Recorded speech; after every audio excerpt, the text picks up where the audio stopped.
This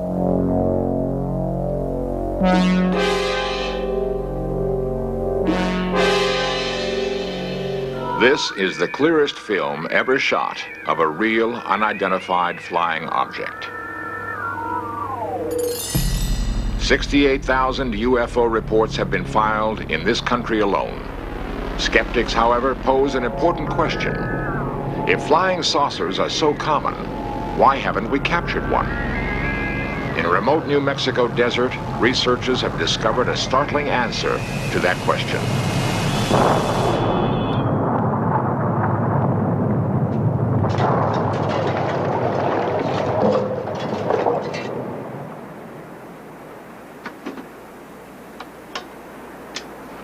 A persistent rumor holds that the United States government has recovered and is concealing fragments of alien spacecraft. Fragments and more.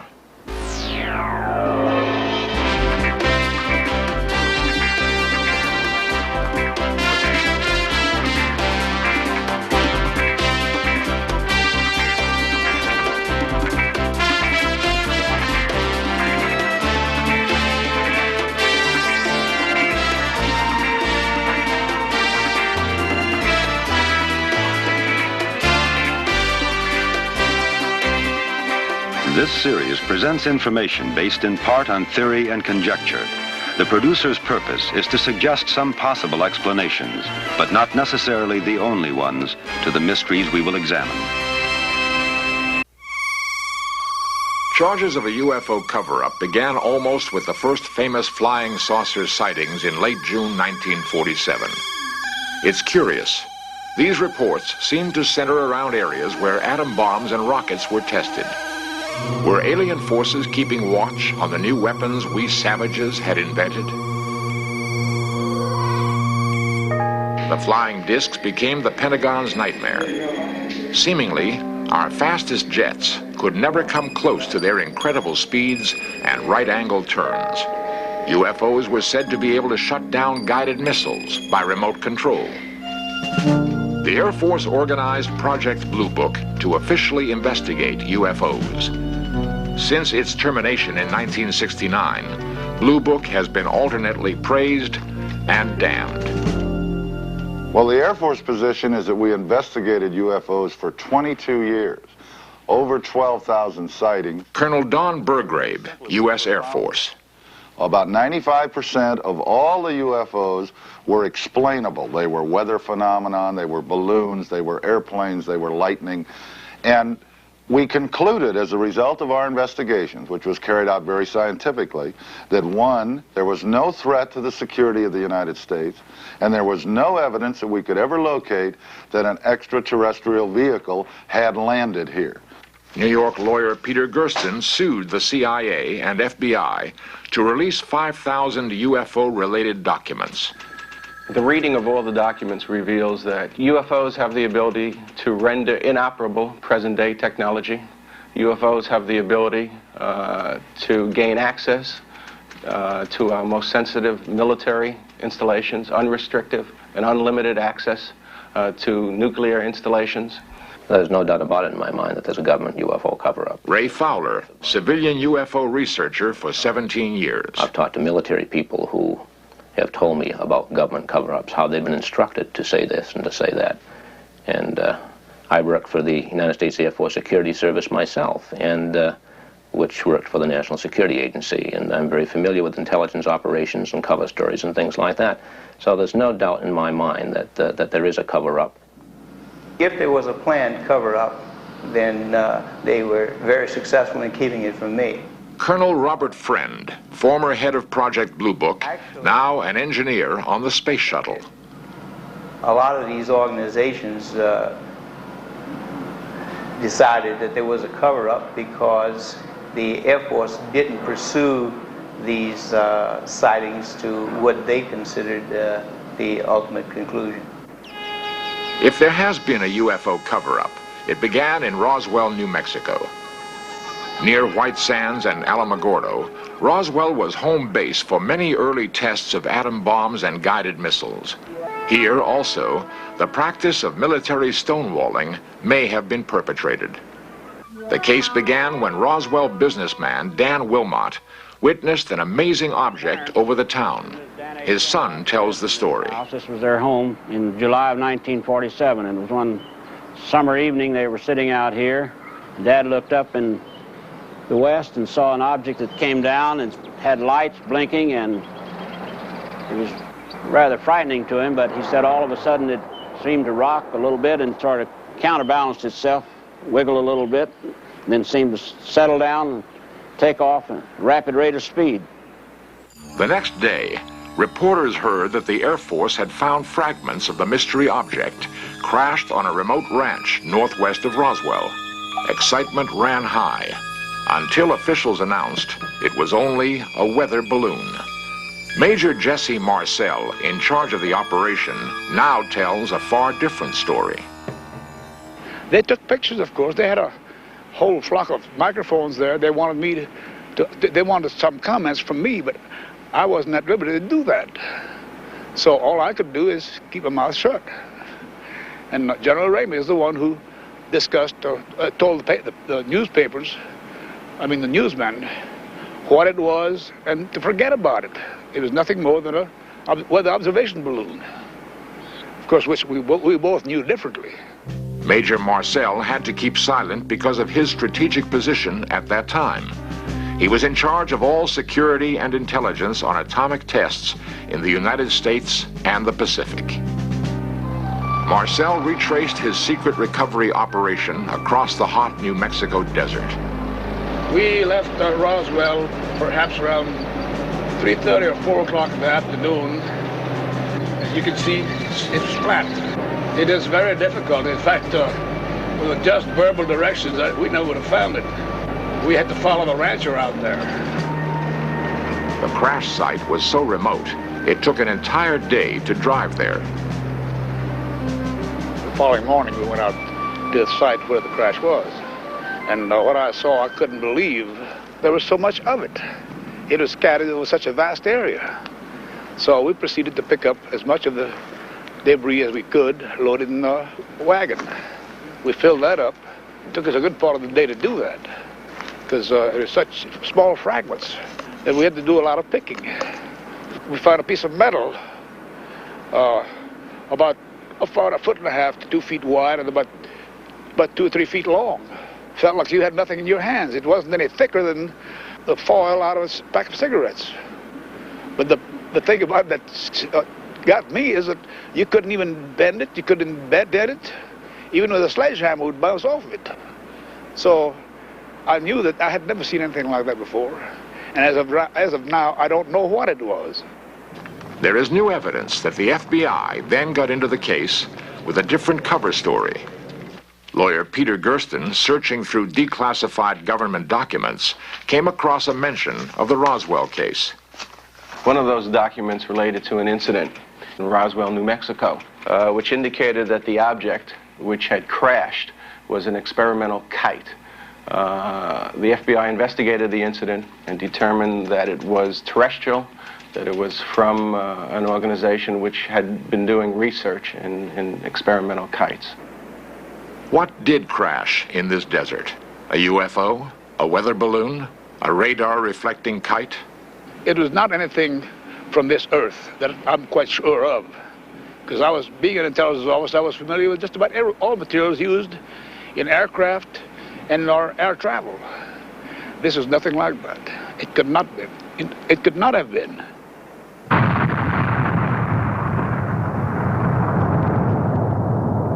To develop the first atomic bomb, the Manhattan Project was our first totally secret military operation.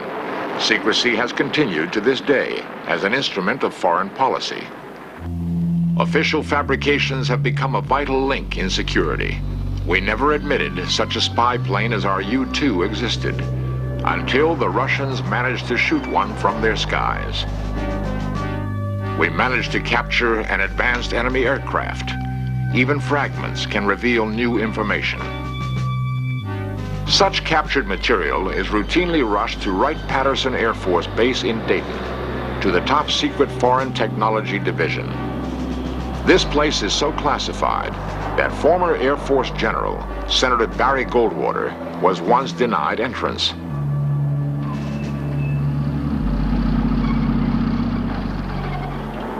For 30 years, rumors have spread about Wright-Patterson Air Force Base. According to the stories, the U.S. government is concealing under top security flying saucers from another world and alien bodies cryogenically suspended in huge freezers. Such rumors could be easily dismissed, except that UFO researchers have gathered information leaked from military sources, sources who claim to have seen the craft and the bodies. The stories and rumors all mention a mysterious Hangar 18 as the ultimate repository. In search of cameras were the first allowed to photograph inside this hangar. Is it possible that here in Hangar 18, highly secret activities once took place? What evidence of a cover-up might we hope to find?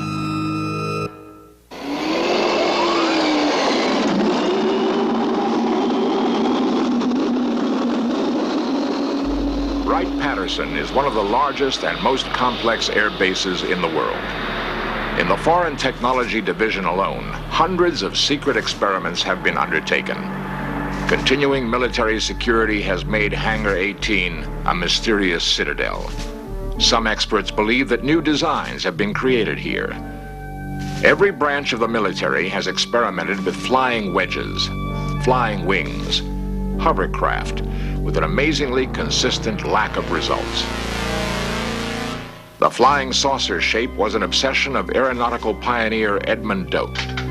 These rare films show static and dynamic tests of his early models. Doak spent 30 years and $250,000 investigating the problems of circular airfoils. Ironically, just when he seemed on the verge of a breakthrough with his Doak 16 vertical takeoff plane, the Air Force canceled development on his projects. No reason was ever given. NASA tested the H-2F2 lifting body as a prototype for the space shuttle. As with all flying wedges, lack of stability was the single unsolvable problem.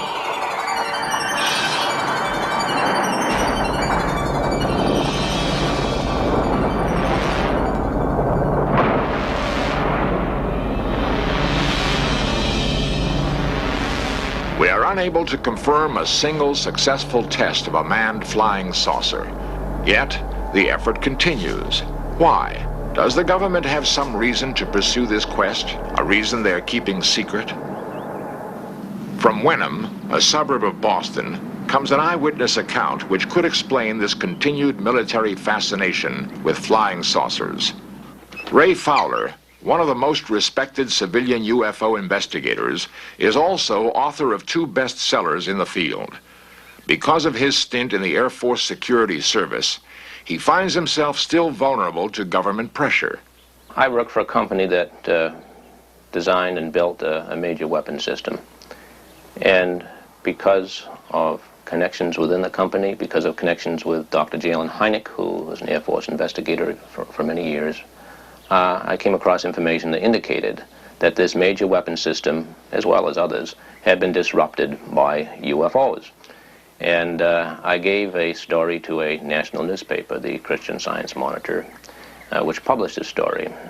Within an hour after this particular paper was out, the Strategic Air Command had called my company, and the following day the Pentagon called the company and threatened to send a letter of displeasure to the company if something wasn't done about my making these things public.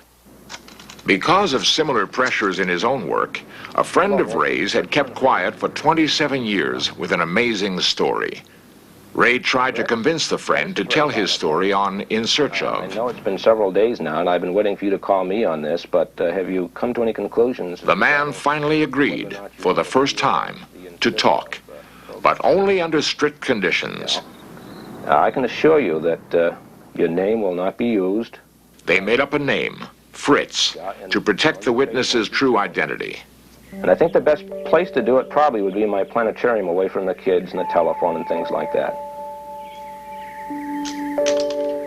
Waiting for his friend to arrive, Ray nervously fiddled with his telescopes.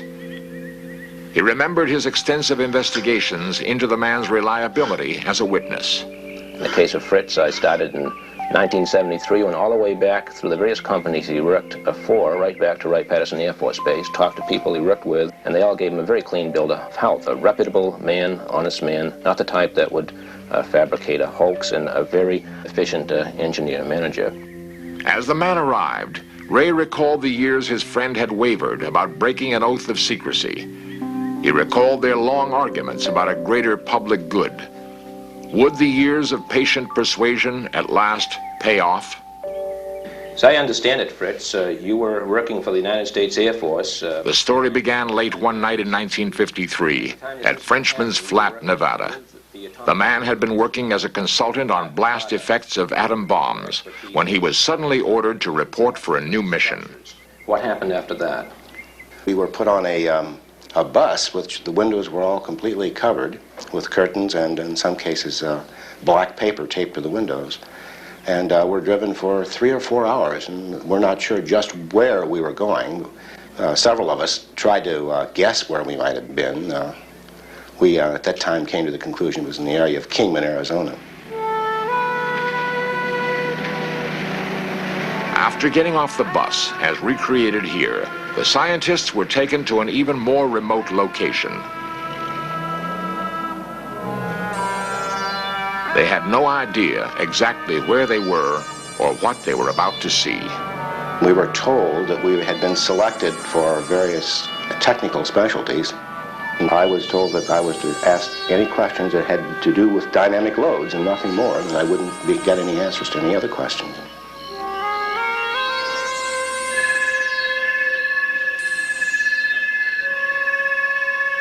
It looked like two saucers, I would call it, one on top of the other, inverted, probably 25 to 30 feet in diameter. In terms of something known, what kind of metal would it look like? Well, it would look like a brushed aluminum. I'm sure it probably wasn't that. I say that because I noticed no scratch marks. And anything that would penetrate into the sand 20 inches that way would certainly have some scratch marks. No signs of buckling, fracture, or anything? Not that I could see. I accepted it was probably some United States government vehicle, a highly classified vehicle. In fact, we were told that that's what it was. Interestingly enough, one of the questions I needed to know was what the mass of the vehicle was. Well, I can tell a lot of things from the penetration into the desert sand and so forth, but I needed to know the mass. And they told me that they weren't going to let me know that. They perhaps didn't even know themselves. There was also a tent, which I didn't get to look into, but one fellow whom I did happen to talk with briefly until they told us to stop talking, said that he had seen two bodies inside this tent, two alien-looking bodies. It was brown, leathery skin, had a silver, like a cap on, without a bill. Like a skull cap? Yes, like a skull cap.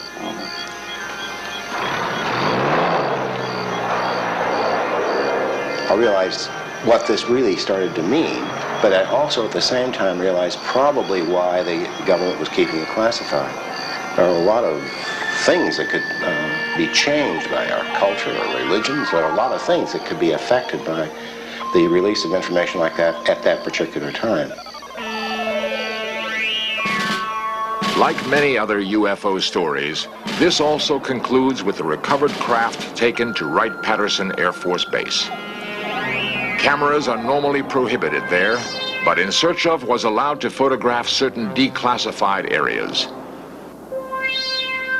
We found there actually are huge freezing chambers inside the legendary Hangar 18. The only knowledge I have of little green men, Martians, or whatever would be from the articles I've read of some of the published novels like Frank Scully's book and things like that. Don Ritter, building's manager since 1942, claims the giant freezing cells were never used for storage of alien bodies. Building 18 at Wright-Patterson was used primarily for cold soak engine testing, and we had 4 cells in this facility that we would take down to minus 65 degrees Fahrenheit, soak the engine for some period of time, and make the engine starts to test components, engines, and whatever for cold starts.